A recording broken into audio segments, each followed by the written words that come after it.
यदा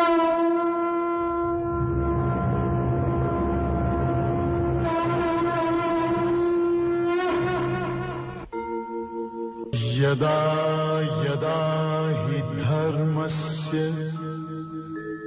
ग्लानिर्भवति भारत।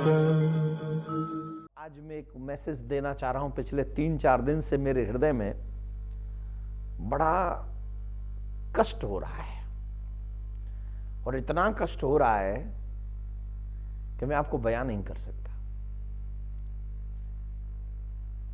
मेरे को किसी ने कहा कि महाराज जी, मैं उसका नाम भी नहीं लूंगा, उस व्यक्ति का। मैं सिर्फ इतना कहूंगा कि उस व्यक्ति का नाम लेने भर से मुझे पाप लग जाएगा। आप सब जान रहे हैं मैं किसके संदर्भ में कहना चाह रहा हूं, आप सबको पता है। ऐसे व्यक्तियों का अपनी जुबान से नाम भी नहीं निकालना चाहिए। जिन व्यक्तियों को यही नहीं पता राम कौन है और कृष्ण कौन है, उस व्यक्ति ने कहा कि रोमियो एक से प्रेम करता था और कृष्ण अनेकों को छेड़ते थे। सुना तो पूरे भारत का अपमान हो गया। मेरा नहीं, पूरे भारत का अपमान हुआ। कानूनी कार्रवाई उस पर अभी तक नहीं हुई, वो उसको अरेस्ट नहीं किया गया। मैं उस इंसान के अगेंस्ट नहीं हूं, आई डोंट नो कि वो कौन है, लेकिन मुझे पता है वो वकील है। अगर वकील है तो ब्रज का कृष्ण तुम्हें याद है कि वो कृष्ण छेड़ता था, लेकिन वो गीता याद नहीं जिसकी कसम तुम कोर्ट में खिलाते हो। अगर वो कृष्ण गलत है तो वो गीता गलत है, और अगर वो गीता गलत है तो माय डियर तुम भयंकर गलत हो। मेरे कृष्ण को तुम जानते कितना हो? सबसे पहले मैं आपको बता दूं, अनेकों बार मैंने कथाओं में बताया है, वो कृष्ण जो हैं, जिस समय ब्रज में रहे मात्र 11 वर्ष 56 दिन के थे, वो जब ब्रज छोड़ के चले गए, और जिस समय की वो छेड़ने की बातें करते हैं, उस समय मेरे कृष्ण की उम्र 4, 5, 6, 7, 8 साल की थी।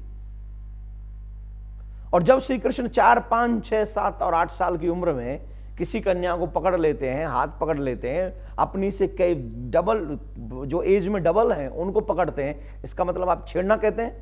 शायद आप भूल रहे हैं कि जब आप बच्चे थे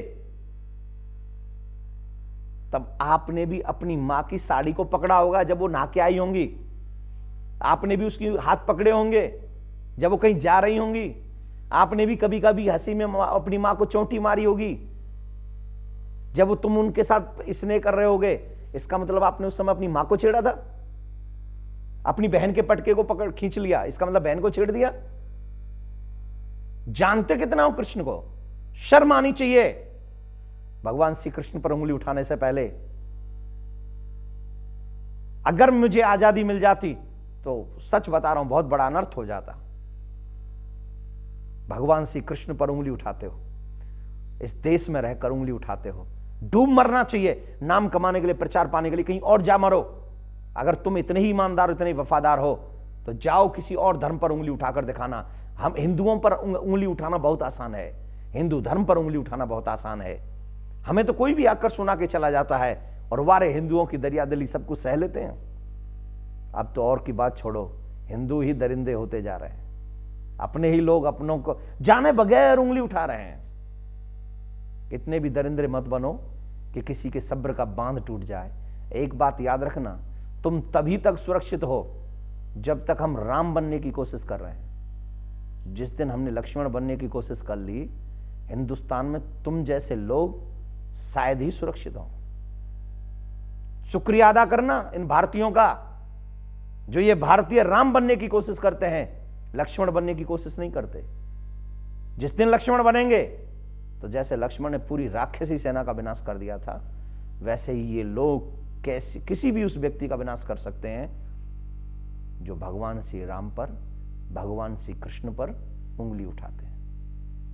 आप सबको मैं एक निवेदन कर रहा हूं, अगर इस भारत में रहना है तो पहले गीता को पढ़ो, रामायण को पढ़ो, और तब जाकर ऐसे दुष्टों को, जो दुष्ट हैं, ये कंस से भी बड़े दुष्ट हैं, ये राक्षस हैं, इन्होंने हिंदू मां का दूध नहीं पिया है, निश्चित तौर पर इन्होंने किसी बकरी का दूध पिया है, तभी तो इनकी मानसिकता इतनी गिरी हुई है।